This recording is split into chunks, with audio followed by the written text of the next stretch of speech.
జంగారెడ్డి పట్టణ ప్రజలకు శుభవార్త.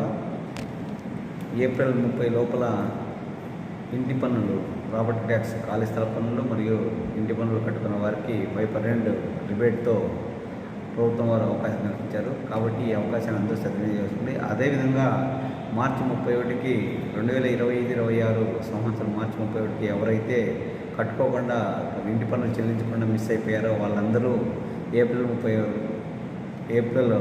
లోపల కట్టుకుంటే వారికి కూడా వడ్డీ రాయితీ 50% ప్రభుత్వం వారు కల్పించారు. కాబట్టి ఈ సదవకాశాన్ని అందరూ సద్వినియోగం చేసుకోవాల్సిందిగా మరొకసారి విజ్ఞప్తి చేస్తున్నాను. అరియర్ కట్టుకున్న వాళ్ళకు 50% వడ్డీ రాయితీ ఉంటుంది. అదేవిధంగా ఈ సంవత్సరము ముందస్తుగా ఏప్రిల్ చెల్లించిన వాళ్ళకి 5% రిబేట్తో ప్రభుత్వం వారు అవకాశం కల్పించారు. కాబట్టి ఈ అవకాశాన్ని అందిపించుకొని అందరూ కూడా ఇంటి పన్నులు చెల్లించి పట్టణాభివృద్ధికి సహాయ సహకారాలు అందించాల్సిందిగా కోరుకుంటున్నాను.